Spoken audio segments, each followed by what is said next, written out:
Welcome to Books Without Borders. Today we're going to be reviewing On the Muslim Question by Anne Horton. After 9/11, there are many voices telling us that Islam threatens our security, values, way of life, and existence. As a matter of fact, the Muslim question has become one of the greatest questions of our era. It is a question that is intertwined with others: freedom of speech, terror, violence, human rights, women's clothing, and sexuality. Democracy itself is at the core of it all. Anne Norton demolishes the notion that the West and Islam are in a clash of civilizations in this fearless, original, and surprising book.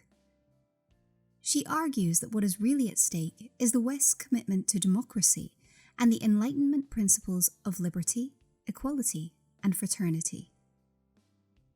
Muslim issues revolve around values of Western civilization, not Islamic civilization. There is a growing fear of Islamophobia in the world today, especially when it comes to people of faith. Being Muslim is not easy. You are frequently questioned unnecessarily about your faith, and you end up being stereotyped as a terrorist, or at the very least, your identity is viewed as suspicious of doing things that threaten the present peace and order of the world. As explained in the book by Anne Norton, she wrote, "Democracy, like economic development, can be aided only under certain conditions. The objects of effort to democratize the Middle East are required not merely to win the consent and satisfy the demands of their electoral constituencies. They must conform to the will of the European Union and the United States." A number of controversies have been associated with Muslim and Islam for many years, and Norton questions the very meaning of the concepts of human rights, equality, dignity, sexuality, and all those controversies that have been attached to them. Since they are regarded as suspicious of violating these fundamental norms and human rights, they must be interpreted according to Western sensibilities and normative values. Norton's statement was a reminder that the West has been haunted by its past from world wars and its discriminatory treatment of the Jews. Today, the Jews are being replaced by Muslims. As a matter of fact, in Western Europe, the Jews were not accepted by the Europeans, and they were treated as second-class citizens.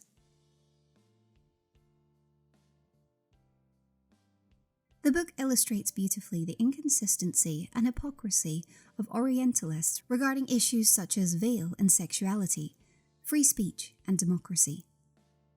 Norton sees the Islam question as the Jewish question of our time, standing at the site where politics and ethics, philosophy and theology meet.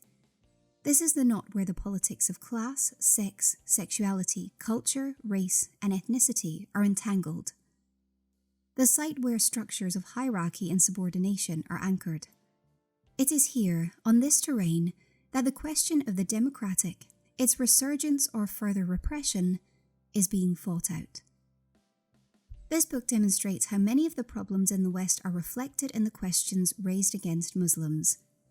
It doesn't matter what the issue is: sexuality, equality, freedom of speech, democracy, and more. The West is in crisis, and Muslims are putting that question to the test. In much the same way as the Jewish question before, the Muslim question shapes modern Europe, and Muslims are, despite being shaped by Europe, simultaneously shaping it. Regardless of the Vienna Wall, the question is not whether Europe is Christian, whether liberalism is a dictator regarding itself, or whether women have taken their proper role in society. Baffling and well written, it makes the reader question many of their presuppositions about the West and Muslims. It's highly recommended that everyone reads this book. As often you ask yourself, "She is right, why didn't I think this way before?" If you've liked this review, please check out our channel and subscribe. You can find many more reviews like this one on our channel from a number of different titles. Thank you for watching.